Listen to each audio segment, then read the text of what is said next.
JASL after dark. JASL after dark. Oh, can't talk in the day. At the night part. JASL after dark. JASL after dark. JASL after dark. Oh, can't talk in the day. At the night part. JASL after dark. JASL after dark. JASL after dark. Oh, can't talk in the day. At the night part. JASL after dark. JASL after dark. JASL after dark. Oh, can't talk in the day. At the night part. JASL after dark. JASL after dark. JASL after dark. Oh, can't talk in the day. At the night part. JASL after dark. JASL after dark. JASL after dark. Oh, can't talk in the day. At the night part. JASL after dark. JASL after dark. JASL after dark. Oh, can't talk in the day.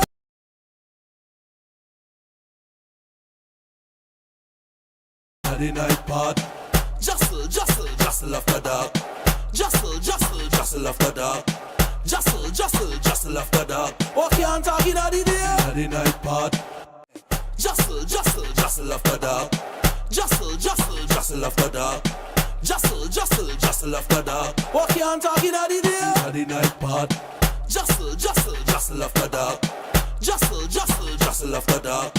JASL after dark. Oh, can't talk in the day. At the night part. JASL after dark. JASL after dark. JASL after dark. Oh, can't talk in the day. At the night part. JASL after dark. JASL after dark. JASL after dark. Oh, can't talk in the day. At the night part. JASL after dark. JASL after dark.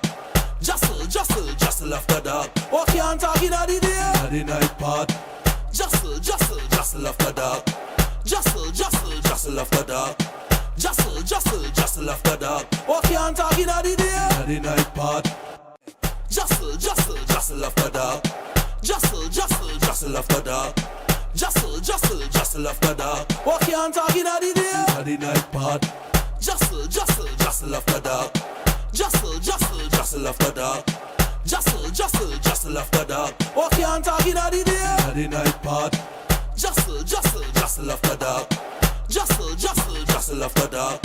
JASL after dark. Oh, can't talk in the day. At the night part. JASL after dark. JASL after dark. JASL after dark. Oh, can't talk in the day. At the night part. JASL after dark. JASL after dark.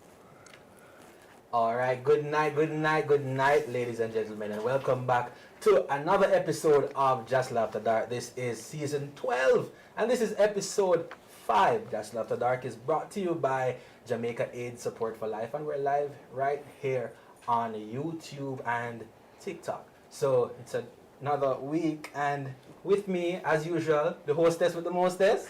The hostess Crystal is here with me, my co-host. What about Crystal?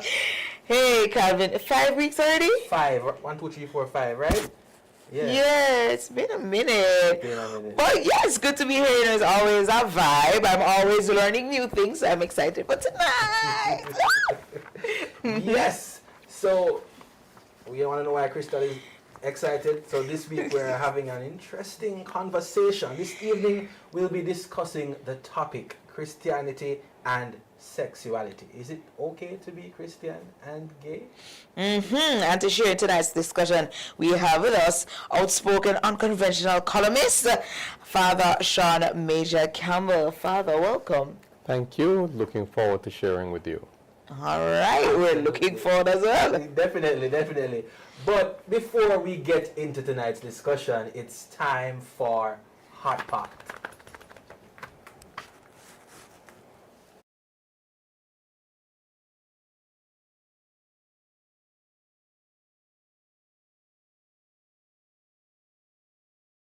Hungry. I'ma want something juicy to eat. Away in the pot. It's time for Hot Pot. Hot Pot. Hot Pot. Hot Pot. No, sir. This catching at. Hot Pot. I'm hungry. I'ma want something juicy for eat. Away in the pot. It's time for Hot Pot. Hot pot. Hot Pot. Advance. No, sir. This catching at. Advance. I'm hungry. I'm want something juicy for eat. Away in the pot. It's time for Hot Pot. Hot pot. Hot Pot. Advance. No, sir. This catching at. Advance. I'm hungry. I'm want something juicy for eat. Away in the pot. It's time for Hot Pot. Hot pot. Hot Pot. Advance. No, sir. This catching at. Advance. There are always some topics that are interesting and somewhat controversial. So each week we dip into our hot pot to find a topic to discuss. And of course, our guest, Father Sean, this is our hot pot. So we want you to dip into the pot. It's steaming, it's bubbling, it's hot. Really looks hot. It looks hot, doesn't it? You take out a strip of paper and read it. Let's see what there is. Cover, keep the heat. Do you know you still actually the pot like the pot is not hot? You know when you trouble the young with teeth, no Yeah. picking out of the pot. So I could tell. Even though you solidly put on the cover. yeah.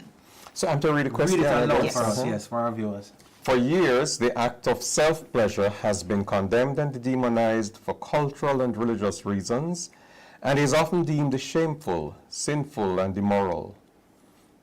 In a study published in 2004, it was found that orgasm resulting from masturbation boosts the white blood cells that help fight infection, thereby bolstering the immune system. Do you agree with the study, or do you think that masturbation is a really bad thing? Well, since it is a study, it would indicate that there is some credibility to it. And to answer the question, do you think masturbation is a really bad thing? Simply put, I would say masturbation is one of God's gifts to humanity. Really? Really? Tell me more. Yeah, I know it's a simple put, but you have to expound on that.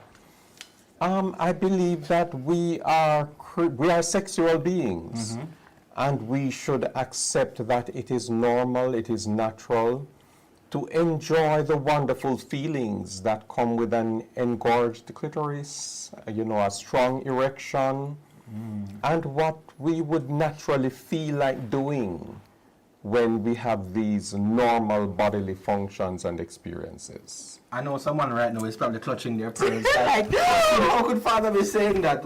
Does that not conflict with Christian views? It shouldn't if it is okay to be human. That's deep. Nobody. What do you think, Crystal? He said it. If Father said it, then why would I contest it? Who am I? Who am I to go against that?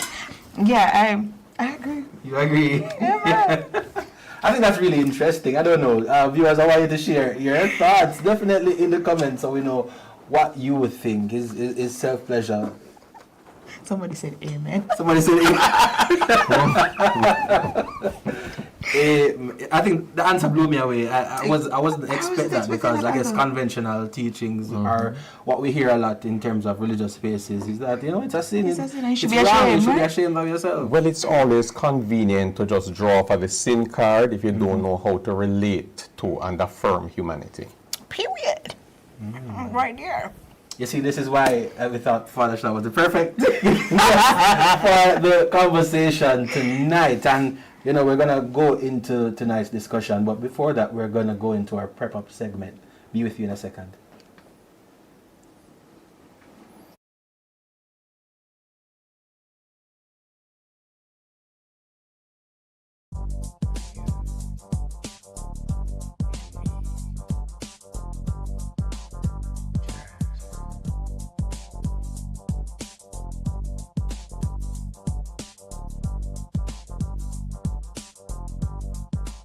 In the mood? Then think about PrEP.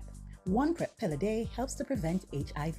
To learn more about PrEP, contact Jamaica AIDS Support for Life at 876-925-0021. Step up, PrEP up.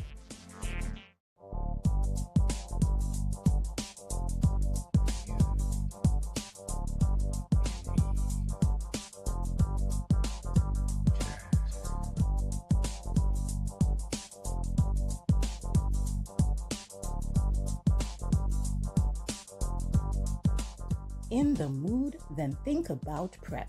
One PrEP pill a day helps to prevent HIV. If you're just joining us, you're watching JASL After Dark, brought to you by Jamaica AIDS Support for Life, right here on YouTube and TikTok. And if it's your first time joining us, then you're probably wondering who is this person in front of you. This is Dr. Stephen Andrews, who has been giving us doses of PrEP information for the last 4 weeks. So, Doc, for somebody who is just joining, they missed all the weeks, they don't know what is PrEP. Tell them what PrEP is. That's fine. All right? Because every week we're going to remind you about PrEP. And before I start, PrEP is something we can get where? At JASL. At where? At JASL. Don't make them forget. One more time. At JASL. Excellent. PrEP is something, it's a medication that helps to prevent against HIV. What PrEP means is pre-exposure prophylaxis. It's a pill that you take before you have sex to help prevent HIV. It's only for persons who do not have HIV so that they can continue to be HIV free. And on that free note, PrEP is also free. All right? Right. So how does PrEP fit into a broader sexual health plan alongside practices like condom use?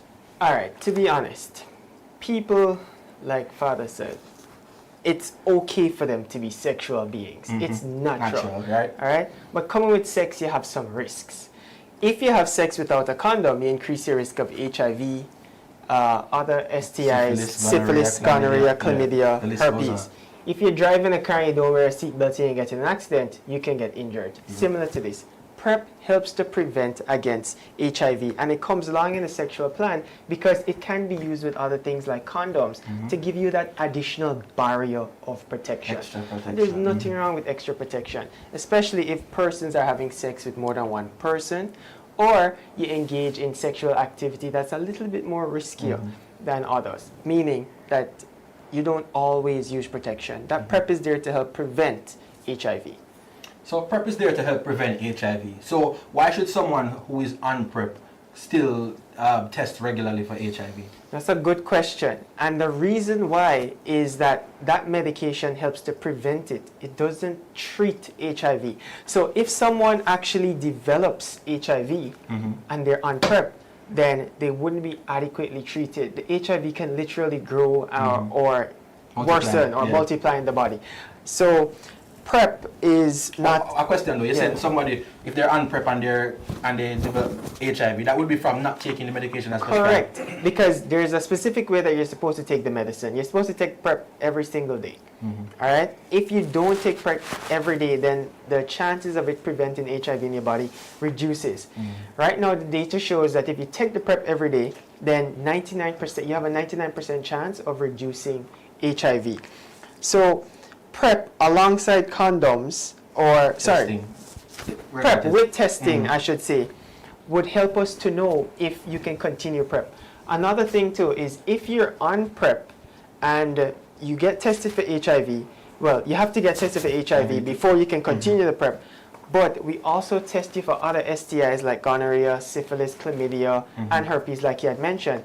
Because if you have these conditions, it increases your risk of getting HIV. And a lot of people wonder why. Yeah, I was going to ask you how. Because these different STIs affect your privates. They can cause sores and all of these things. So it increases your risk whenever you interact with other persons to transmit the virus. So the sooner we know if you have one of these infections, the sooner we treat it so that we keep you on that safe path throughout. So how often should someone on PrEP get tested for STIs, and why does PrEP not replace the need for regular tests? The reason why is, well, I'll answer the first part.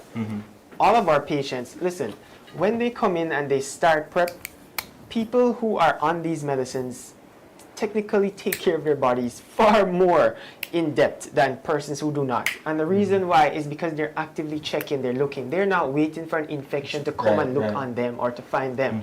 They're looking for infections. So we usually check, well, HIV every 3 months because that's when you see us and we give you more medicines.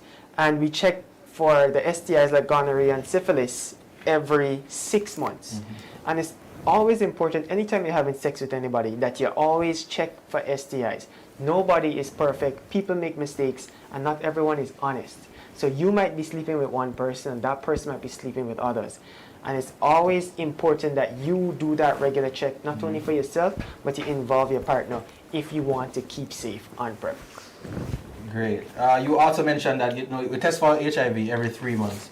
But in terms of the window period for HIV, can you speak a little bit on that as well? And that is why we check every 3 months. Because the window period for HIV, someone can get infected with HIV and test today and not show any positive result. It can take up to 30 days for somebody to show any antibodies against the HIV for the test to come back positive. So you would expect if someone contracts HIV on PrEP, more than likely they were not taking the medication as they should. And if that was the case, then we would have picked up at our 3-month visit and our 3-month testing if that person is positive for HIV.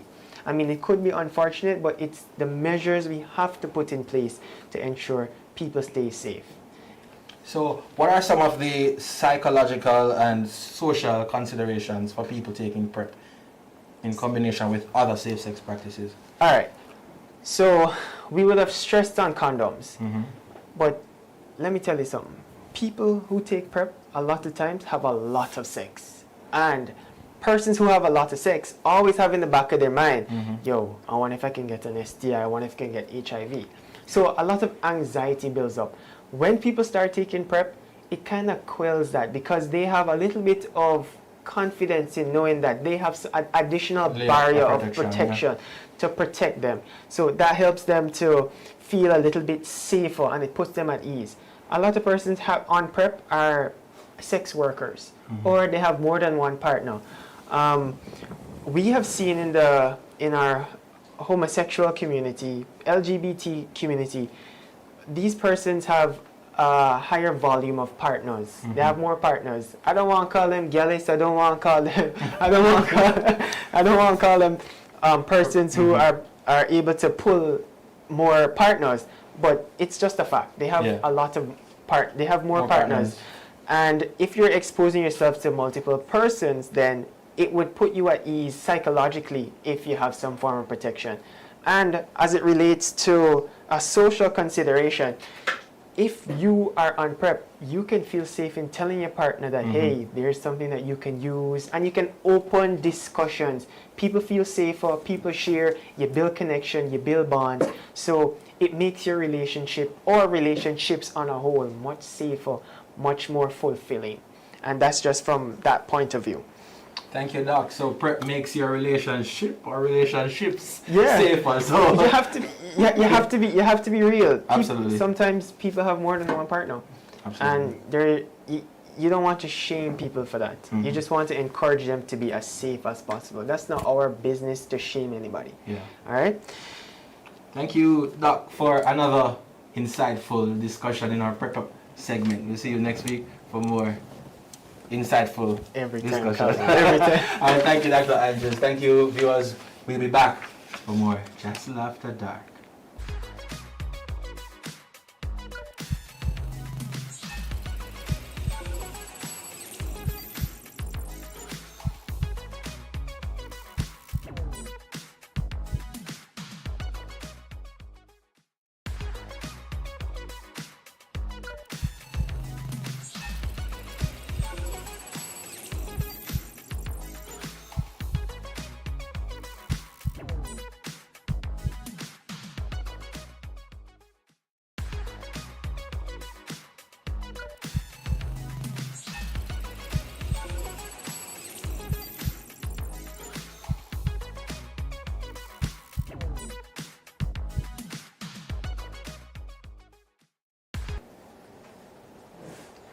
If you're just joining us, you are watching JASL After Dark, brought to you by Jamaica AIDS Support for Life. If you want to get tested free for HIV and syphilis, JASL is the place. Contact us. If you want to get on PrEP, if you're HIV negative and at risk of contracting HIV, JASL is the place also. And if you're living with HIV but not on treatment, definitely contact JASL. 876-925-0021. Now, as I mentioned earlier, we have with us outspoken, unconventional columnist, the very Reverend Father Sean Major-Campbell, who will be here to help us unpack tonight's topic of Christianity and sexuality. See, I must bear my tongue. Christianity and sexuality. Is it okay to be Christian and gay? Hello again, Father. Good to be here. Good to have you. All right, now what does the Bible say about same-sex relationships? And how are these passages interpreted differently among theologians? Well, I think it's important to note that what we today refer to as same-sex relationships is really not addressed in the Bible. Oh, And, not addressed. Sorry. Tell us more. Tell us more. Yes, so take for example, even the word homosexuality, when you see it in the Bible, how many persons realize that this is a new word in the Bible? First put in the Bible around 1946, thereabout. Oh. Because a translator felt that, well, maybe they should use that word. What we see in the Bible is, for example, starting in Leviticus, an expression that talks about a man not lying with another man. That has nothing to do with a committed same-gender relationship. That has nothing to do with what we talk about gay today. That's not it. Okay, so what is it? Right? Because you're talking about contexts in which the Hebrew people were being warned against certain practices, whether in Egypt where they were or were coming from, or in Canaan where they were going. And many of these practices were informed by temple prostitution. And it was very important that the community of faith operated in such a way that it made the point that Yahweh is different from all these other gods. Yahweh does not require us to get into these kinds of relationships. Oh. Yeah? It had nothing to do with homosexuality. But it was not about a committed, loving, fulfilling relationship, that sort of thing that people would advocate for today. That's not what it is about. Okay. But can you be Christian and gay, though? Because I think most persons have that question. And maybe that question would not even be asked if we got to the more basic matter of human sexuality and sexual orientation, to understand that sexual orientation has nothing to do with whether you are Christian or not Christian, religious or not religious, believe in God or don't believe in God. Sexual orientation is sexual orientation. And you don't choose. I don't know anybody who gets up and just decides that, well, tomorrow morning I think I'm going to be this. I'm going to be this from the spectrum of LGBTQ plus or whatever. So how do different Christian denominations view LGBTQ plus identities, and why do those views vary? Well, we know that especially with a lot of the influence of the colonial past, there was a lot of misunderstanding around LGBT reality. Then there's also the matter of translation.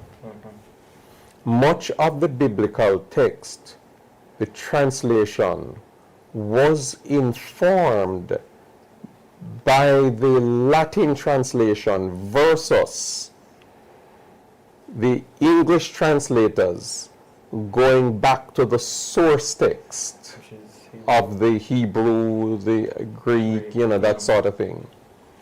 So, So they were translating the translation already. yeah, which was already flawed.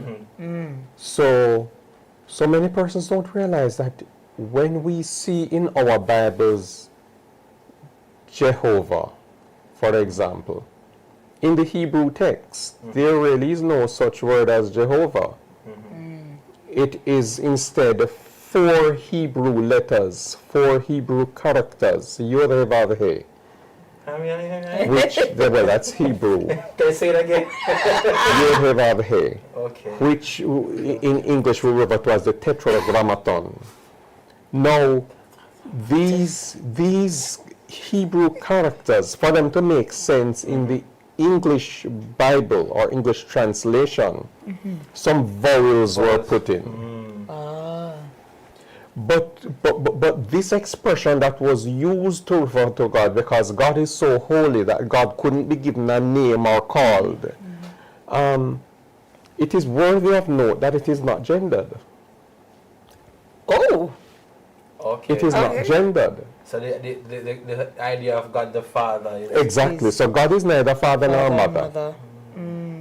But if somebody feel like they want to say our father or our mother, fine. so there's no issue. But the problem, part of the big, misconception we have today is that some people believe that God has to be man, God has to be father, God has to be masculine. It's like, I saw recently somebody referring to Sir Holy Spirit. And yet, Holy Spirit in the Bible is actually feminine noun. Even Shekinah, we talk about Shekinah. Shekinah glory. Yeah, it's feminine. It's feminine. It's interesting. Like a goddess or something. We associate wisdom with God, with Holy Spirit. And wisdom in the Old Testament, certainly in the book of Proverbs, wisdom is feminine. But we have been socialized through the patriarchal vehicles of religion to just see God as masculine. Yes. Because we associate anything to do with strength and power with what is masculine. Yes, You're enjoying it. Thank you so much for being here, Father. I truly appreciate it. But, all right. So based on what you said then, how can LGBT Christians, reconcile their faith with their sexuality, especially if they've been taught, that Homosexuality is a sin. The truth is, it is going to take a lot of therapeutic work or someone finding themselves in a crisis situation where they begin to deconstruct their faith. Because a lot of misguiding has taken place with the use of the Bible. And some of the basics that we need to get back to, for example, is understanding and accepting that a lot of what we see in the Genesis story is the Genesis myth of creation. So a lot of the text there is really informed by mythology. And this is not to say the text is lying or something like that. In religion, mythology is told to convey a deeper understanding, a deeper truth, a deeper message. The message, the teaching, the point is God is creator. it is not that there was actually a man by the name of Adam or a woman by the name of Eve. You're saying there wasn't a man named Adam? The word Adam really is referring to the earthling. The word is informed by the word for earth, you know. So this earthling, in fact, the first person created, in a sense, it's difficult to even limit that first person to a gender. I figured you were going to say that. Because I remember reading the different stories from the different religion, the beginning, the creation story, and it's just a similar message. It's not just, okay, one person, one man, and then a woman was born from. It's similar to say that the earth came, and then the earthlings, and they reproduce. There's not much. So it's the same, but just with different names and maybe a few differences here and there in the process. And you find that a lot of modern art has not really given much thought to what is being presented, because you see them, for example, put Adam and Eve with navels. Where did they get navels from? Right. Yeah, because they weren't born out of a womb. You know? There's no umbilical cord. Yes, Never thought about but that. we need to get back to understanding those basics, because the Genesis story has been used by some to actually promote anti-LGBT thoughts. Adam and Eve. Adam and Steve, You right? know? And not Eve and Louise. And interestingly, in ancient traditions, people have always known an experience of different gender realities, regardless of the terms they might have used. And interestingly, we even in the Bible we see it, it's just that we don't talk about it a lot. The matter of eunuchs, you know.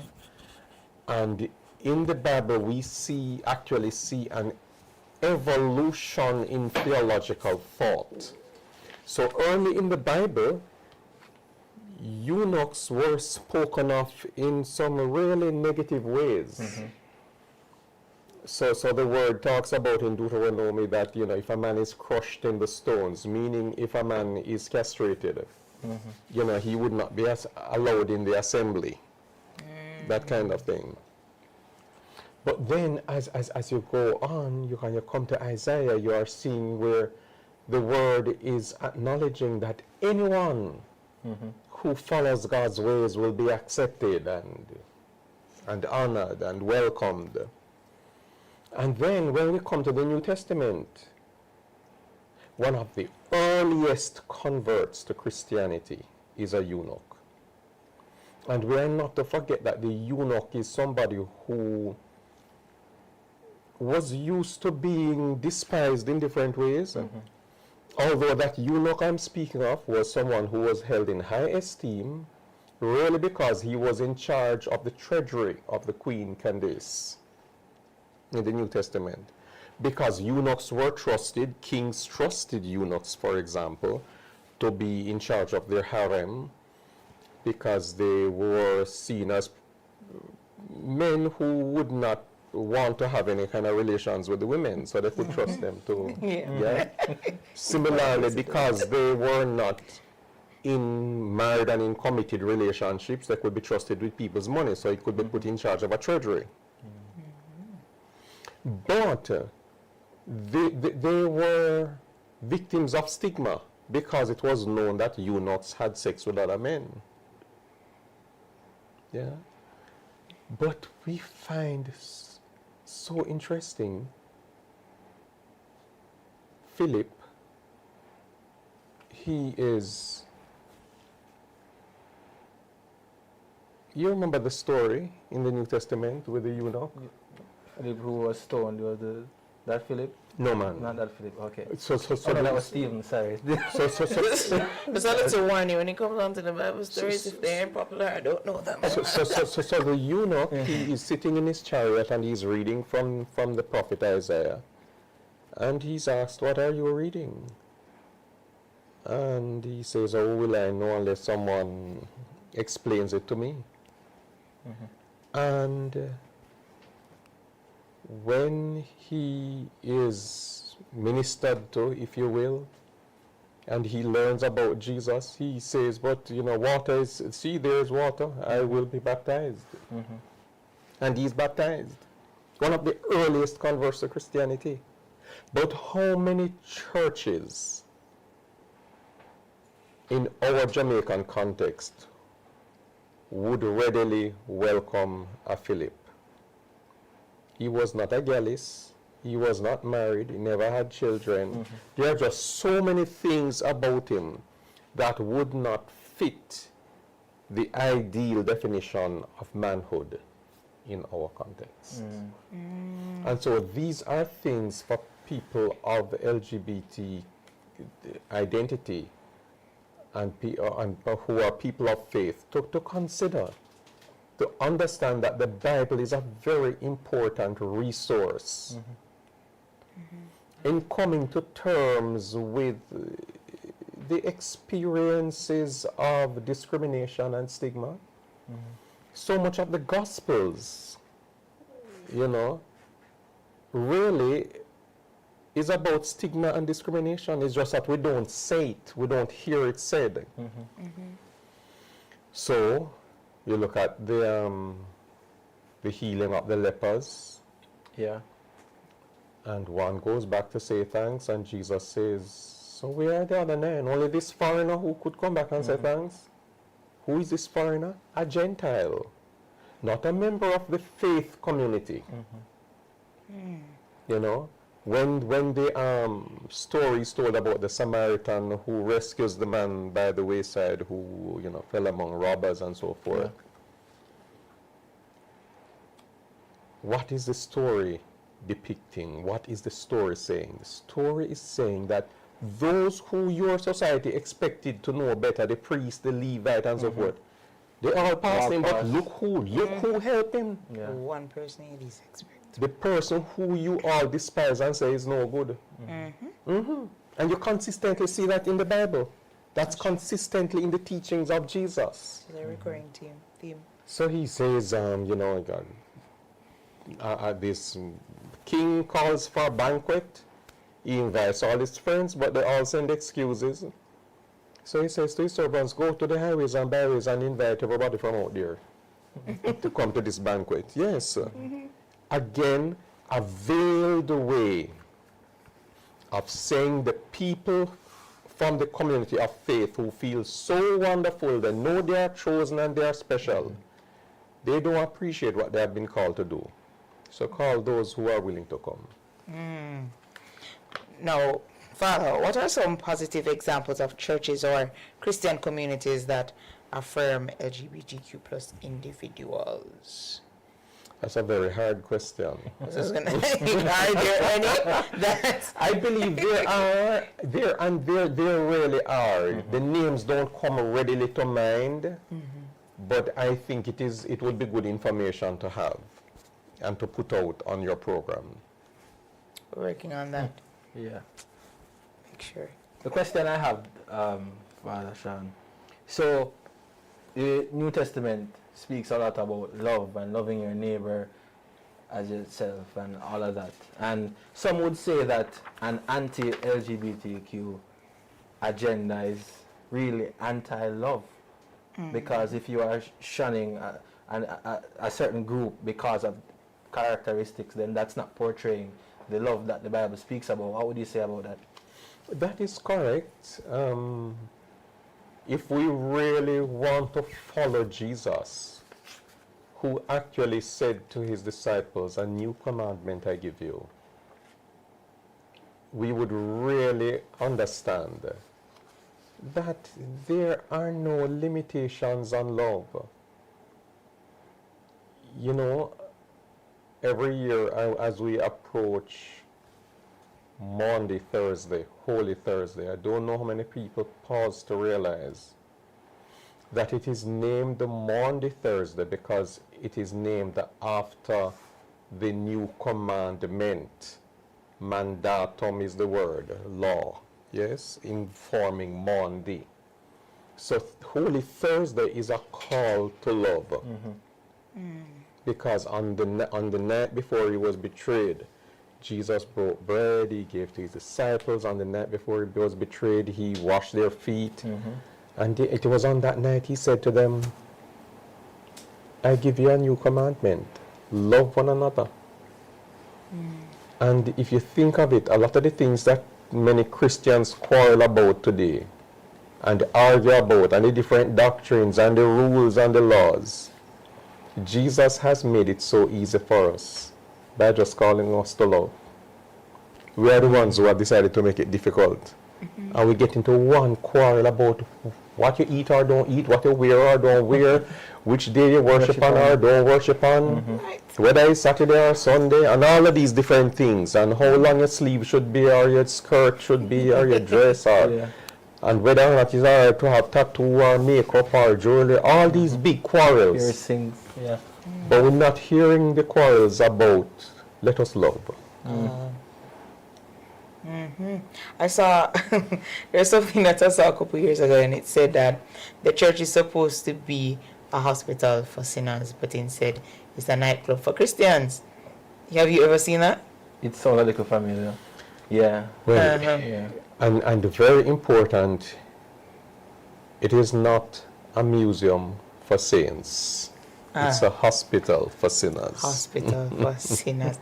That one right there. But you know, somebody did have that like a nightclub for the vibe. But it's supposed to be a safe space, right? So now let's say you have somebody who's a Christian and they're gay and they're having the internal battle and struggle. Do you have any recommendation of how they could possibly come out to their families?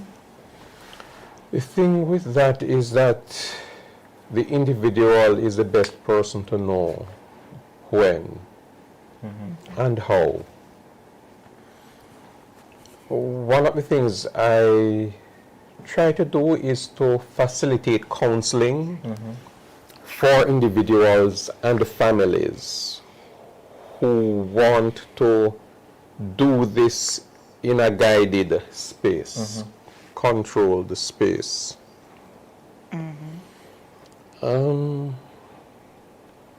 But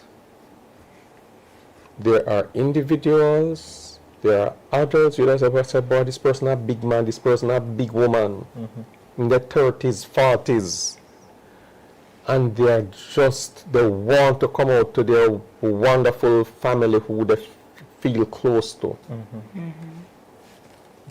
And we looking on would be saying, then just do it, you know. Right. But that individual knows some things that we on the outside don't know. So you can't force them to do it. True. You know. And then there is the matter of the family having to live up to a certain image, a certain expectation, more so if there is a church connection, and people having to put up with family feeling embarrassed and shamed, and they have to go to church to go somebody pray the devil away and all kind of nonsense. Pray the gay. All of that too. I heard that one time. I heard that. You know, somebody went to church and This is a demon, man. and the pastor was Slapping. Yeah, trying to pray the gay away. I mean, you know, I will never forget some years ago. This pastor was preaching to me on Facebook, and he was condemning anybody who was sensitive to the matter of gender and sexual diversity. And while he was condemning me and letting me know that I needed to be saved, his daughter was messaging me. And I don't know the daughter. She just see me in the space and she messaging me and saying to me, if my father ever knows I'm a lesbian, her father didn't even know that his daughter is a lesbian, struggling. And in many days she was in depression because of the person her father was. And something that I am sometimes baffled by is the number of voices in the space of church, anti-LGBT voices, with some very close family members and close associates who are of LGBT identity. And sometimes I'm there wondering, do you mean so they don't know? Yeah. Oh, trust me. There's a saying them always say, Pastor Pitney are the worst. I went to Edna Manley and I discovered what they meant by that. It's not to say that they're the worst, but a lot of them. Absolutely not. A lot of them. We know Calvin. Yes, Calvin. Sure. We're going to use you as a prime example, but we won't do that Of the today. good examples in pastors' children. No. But there are so many persons that I know who are in the closet, and their parents are pastors. Because they don't create that safe space. I want to know, Father Sean, are there specific Bible verses that LGBTQ plus Christians can turn to for support or affirmation? I would say just the same Bible verses that we all use, just the same ones.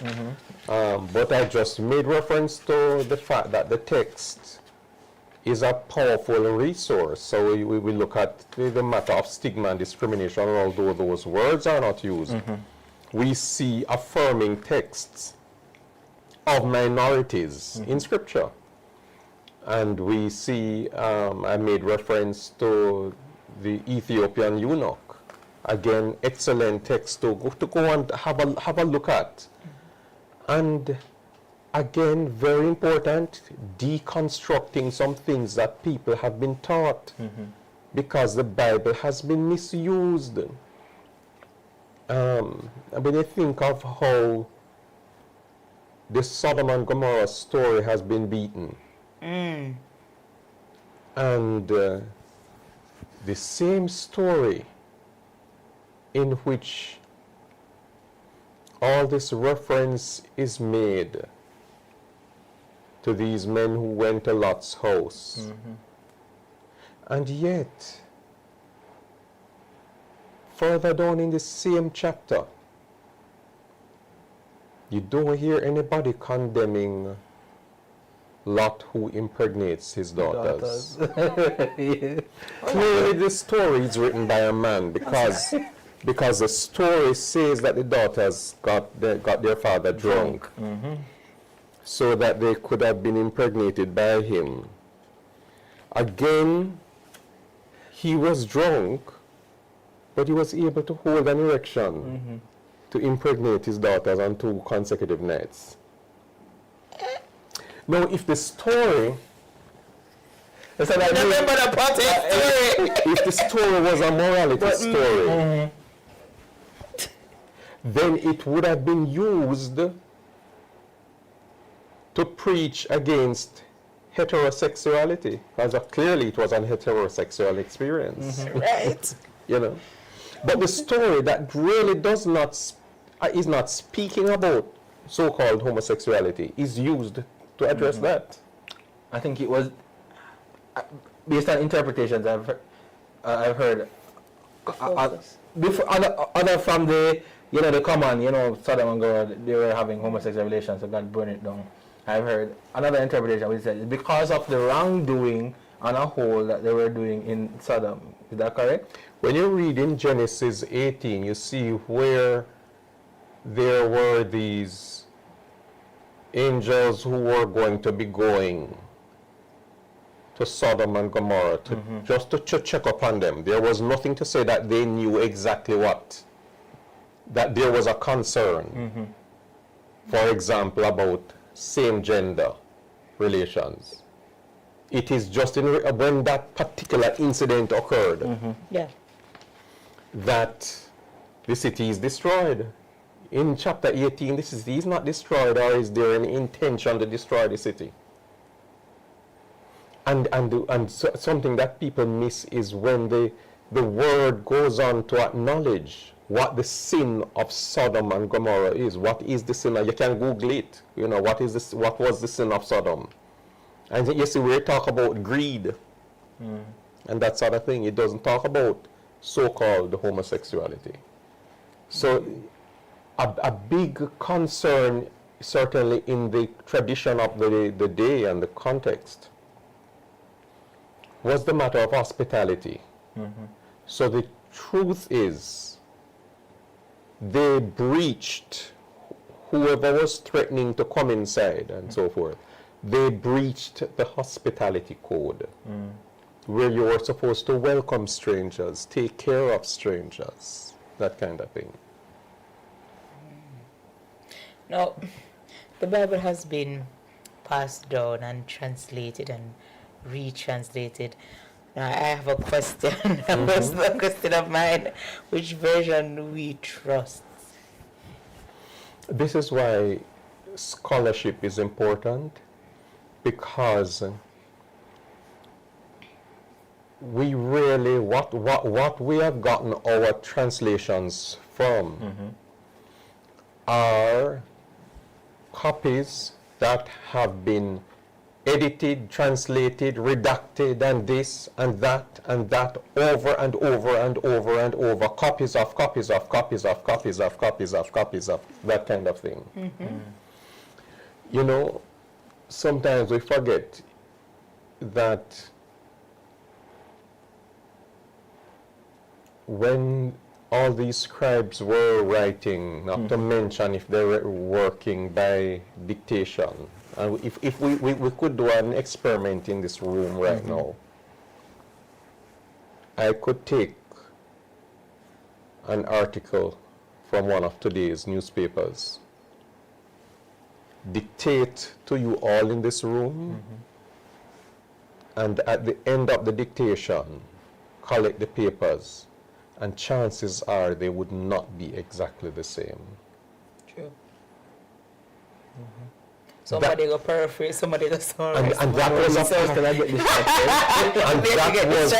That was a part of how many of the earliest copies of the Bible were written. They never had a printing press. Imagine somebody will have ADHD. Don't find out. And so this is part of why when you look in a lot of the modern translations, and if I might say some of the more honest translations, if you read in some of the fine print, it will tell you something like, this word has been suggested, or it may be this word, or that kind of thing. A text to be explored is one that looks at holy censorship or mistranslation. Holy censorship or mistranslation. Recognizing that there are sections of the Bible that have been deliberately worded a certain way so as not to appear to be affirming something. You know. And again, conversations that we need to have, but we don't have. I mean, you look at, when have you ever heard a sermon on, let's say, the Ruth and Naomi story? You know that story, Krista? So you will remember that Ruth was encouraged by her mother-in-law to try and see if she could get into some little thing with Boaz. Do you remember that? Yeah? Yeah. And it's a story, but I sorry I even raised it because I wish we don't have the time to get into it. But when she eventually gets into this relationship with Boaz, who eventually marries her, and she has a child for Boaz, it's interesting, you know, that in the Bible, the child is not being celebrated as a child of Boaz, but of Ruth and Naomi. If you read that story again and you see how Naomi is also referred to as a parent of this child, and there's a sense in which it is affirming the closeness and the love that existed between them. Oh, so not like sister wives, but more like. And you see, sometimes we're afraid to use this kind of language that same gender intimacy doesn't necessarily mean sex. Yes. But it can mean a very deep connection in a same gender context. As may be seen in the text with regards to David and Jonathan, you know, where the text affirms that their love in such a way that one says that the other's love was just more to him than that of women. Just some interesting language, and this is not to say what is there that is not there. Yeah. Not that. It's just acknowledging that if some of that language were used today in our context, people would look at you as if, wait, you know? Yeah, that's deep. Yeah. I don't know that. I want to know, what about marriage among LGBTQ persons? Is based on what you've said before, then that means it would. I know it's allowable in other jurisdictions, but you're saying then the Bible doesn't inhibit. Well, first I need to note, especially because of the context in which I'm speaking, that I believe a more basic conversation that we need is the conversation around human sexuality.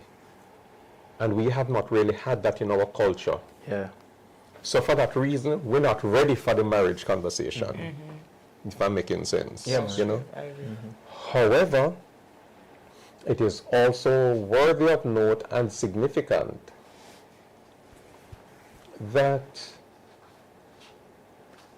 religion does not have a monopoly on marriage. Christianity does not have a monopoly on marriage. And if you, in fact, what is required for Christian marriage actually does not require the exchange, the signing of papers. The signing of papers is really in accordance with the law of the land. The paper and the exchange of rings and all this sort of thing, that is not what makes marriage. There are people who are in common law unions who are in better unions than many people who are married. Say that again. And we have to accept that it is love and commitment that makes marriage. Not ring, paper, and long white dress. Interestingly, about a month or two ago, I heard a pastor preach the exact opposite. He's saying that, you know, the common law relationship, yeah, it's a good thing, but you haven't made that commitment, that covenant before God. So that's where you go wrong. Who decides that, though? Right. Who determines that? Right. You know? So I am recognizing that people who are asking for the right to marry regardless of gender, sexual orientation, etc. Basically, what they're asking for is protection from the law of the land. If you think about it, they're not asking, it is not the church that they're asking for something.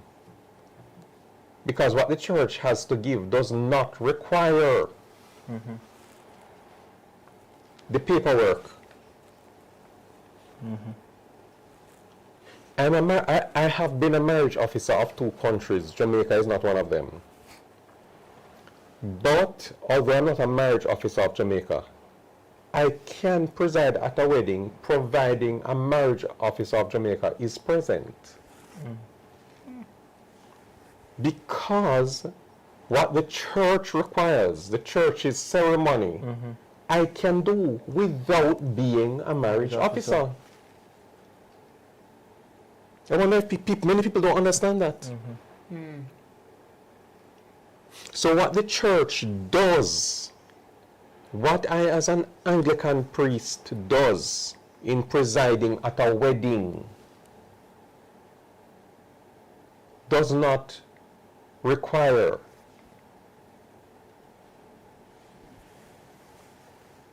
the law of the land, so to speak.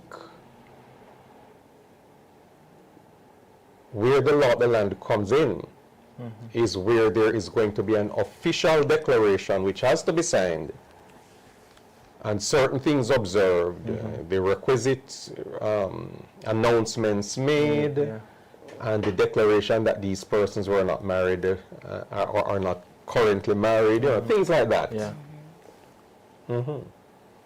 But people, the old time way was, you go to church, you get married, and then you go and get your paperwork done to certify that this was done. Interesting, right? So really what we call, what people are asking for in LGBT communities when they ask for the right to get married, they're really asking for the legal instrument, if you think about it. They want, because they look at what happens abroad, people want to know that they will be able to make certain important decisions when their loved ones are ill, if they are dying, etc., etc., etc. Why should we deny somebody of that just because my doctrine or my belief about God causes me to think a certain way? Well, my final question for you. I know a lot of your ministerial colleagues probably disagree with a lot of what you said. And as you mentioned, the pastor was saying that you need to repent or well, find God or whatever the exact words are. What would your response be to that?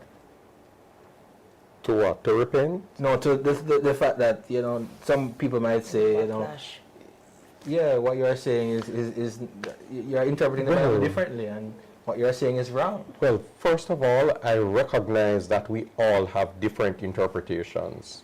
That is why my basic premise, and that part of the reason why I would even be here tonight, is that I am an advocate for human rights.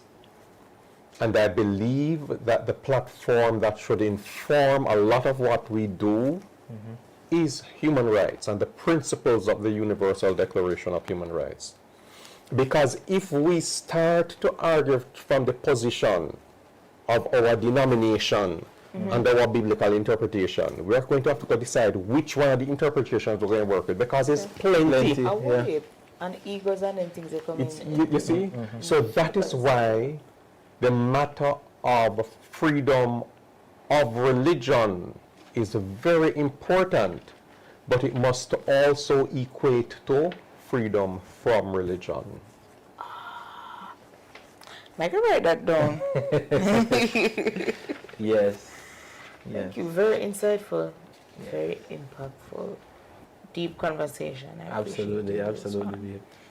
Thank you very much, Father Sean, for being with us on Just After Dark tonight. You know, I feel like you shook a lot of my beliefs, and you know, made me have to question, and maybe I need to, you know, go read deeper. Maybe. Maybe. Maybe. Deeper, and You should. I need to, what I probably need to get your number so I can WhatsApp some stuff to you. All right. Even stuff that I've written. No. okay, stuff that you okay. I take it we're now off. No, we're still on. We're gonna be having those conversations, sure. Yes. So thank you very much for joining us this week. Viewers, let us know, what are your thoughts? How are you as speechless as I am? Because, you know, as the conversation went on, there's so much that was said that made me have to wonder, Maybe. Yeah, Maybe yeah. just wrapped in.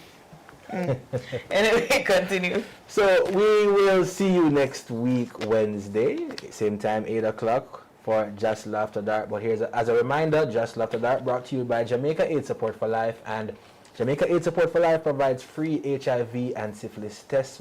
We have 3 locations island-wide. We're in Kingston, we're in St. Anne's Bay, and we're in Montego Bay. So free HIV and syphilis testing, free pre-exposure prophylaxis PrEP, which is a pill to prevent HIV, and free HIV treatment, care, and support. So give us a call at 876-925-0021 if you are interested in any of these services. Krista, we have to say to people then. Make sure to tune in every week, okay? Doesn't have to say nothing else more than that. Make sure that you are here. And once again, thank you so much, Father Sean. Tonight was very insightful. Can't wait for next week. Every week, I learn something. I need to come with my paper, right, book and pen, because we're in class. Pen. So we'll see you next week, Wednesday, same time, same place for Just After Dark, where what we can't discuss during the day, we discuss after dark. See you next week. Jostle after dark. Jostle after dark. What can't talk in the day? In the night part. Jostle after dark. Jostle after dark. Jostle after dark. What can't talk in the day? In the night part. Jostle after dark. Jostle after dark. Jostle.